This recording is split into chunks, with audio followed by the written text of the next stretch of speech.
அன்பு நண்பர்களே, அனைவருக்கும் அன்னை சமையல் உமாவின் அன்பான வணக்கங்கள். இன்றைக்கி அன்னை சமையலில் பார்க்க போகிறது கருவேப்பிலை பொடி. கருவேப்பிலை உடம்புக்கு ரொம்ப நல்லது. இந்த பொடியை நீங்கள் இட்லி தோசைக்கும் சைட் டிஷ்ஷாக வச்சுக்கலாங்க. அதே மாதிரி சாதத்துக்கும் வச்சு சாப்பிட்லாம். கருவேப்பிலை பொடியை வச்சு சாதம் எப்படி செய்கிறதுன்னு சொல்லியிருக்கேன் இந்த வீடியோவில். கண்டிப்பாக வீடியோவை ஃபுல்லாக பாருங்கள். வாங்க கருவேப்பிலை பொடி எப்படி செய்கிறதுன்னு பார்க்கலாம்.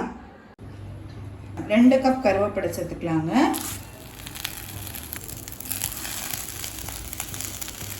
கருவேப்பிலையை நல்லா கழுவிட்டு ஈரம் போக காய வச்சுருங்க.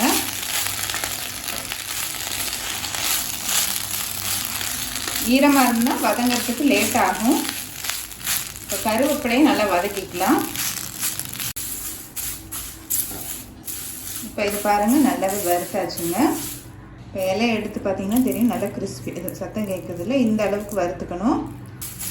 இந்த அளவுக்கு வறுத்துக்கிட்டா தான் நமக்கு பொடி ரொம்ப நாளைக்கு வரும். இப்போ இதை எடுத்து தனியாக வச்சிடலாம். அடுத்தது 1/4 கப் உளுந்தம் பருப்பு சேர்த்துக்கலாம். 1/4 கப் கடலை பருப்பு, 1 டேபிள் ஸ்பூன் வர கொத்தமல்லி,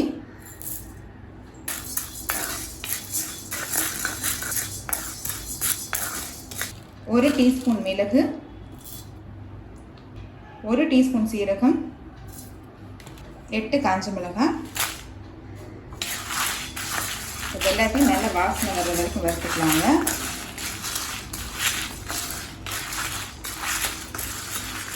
ரெண்டு கப் கருவேப்பிலைக்கு இந்த அளவு சேர்த்துருக்கீங்க. நீங்கள் விருப்பப்பட்டீங்கன்னா அதிகமாகவோ இல்லை கம்மியாகவோ கூட போட்டுக்கலாம்.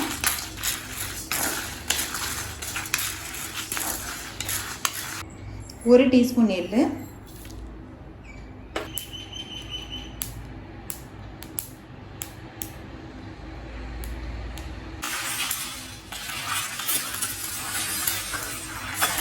இப்போ பெருங்காயம் சேர்த்துக்கலாங்க.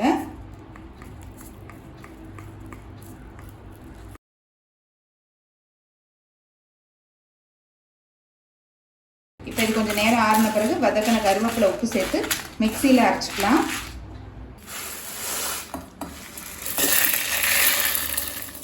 தேவையான அளவு உப்பு.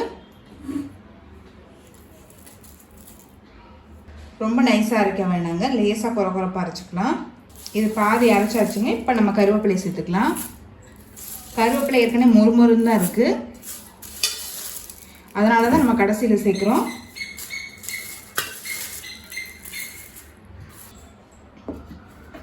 இப்போ எல்லாத்தையும் அரைச்சாச்சுங்க. இப்போ இது கொஞ்சம் நேரம் ஆறின பிறகு நம்ம ஏர்டைட் கண்டெய்னரில் போட்டு வச்சுக்கலாம். இப்போ இதை ஒரு ஏர்டைட் கண்டெய்னரில் போட்டு வச்சுக்கிட்டிங்கன்னா நம்ம எப்போ வேணால் யூஸ் பண்ணிக்கலாங்க. இட்லி தோசைக்கு நம்ம சைட் டிஷ்ஷாக கூட வச்சுக்கலாம். இப்போ இதை வச்சு சாதம் எப்படி செய்கிறதுன்றதை பார்க்கலாங்க. கடாயில் தேவையான அளவு எண்ணெய், 1/2 டீஸ்பூன் கடுகு, கொஞ்சம் உளுந்து, கொஞ்சம் கடலைப்பருப்பு. நம்ம ஏற்கனவே கருவேப்பிலை பொடியில் போட்டிருந்தா கூட கொஞ்சமாக தாளிக்கிறதுக்காக போட்டுக்கலாம். 1 டேபிள் ஸ்பூன் வேர்க்கடலை, 1 காஞ்ச மிளகாய்,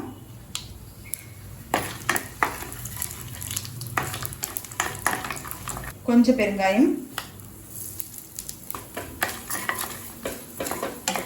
அடுத்தது இதில் சாதத்தை சேர்த்துக்கலாம்.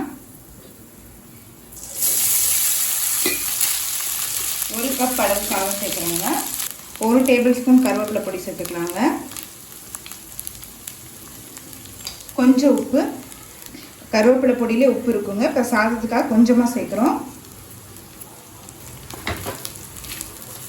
அதை நல்லா மிக்ஸ் பண்ணிக்கலாம்.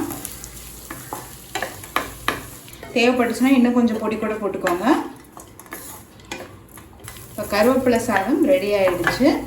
கருவேப்பிலை பொடியும் சாதத்தையும் சர்வ் பண்ணிடலாம். இப்போ சுவையான கருவேப்பிலை பொடி ரெடி ஆகிடுச்சு. ரெசிபியை ட்ரை பண்ணி பாருங்கள், கண்டிப்பாக உங்களுக்கே பிடிக்கும்.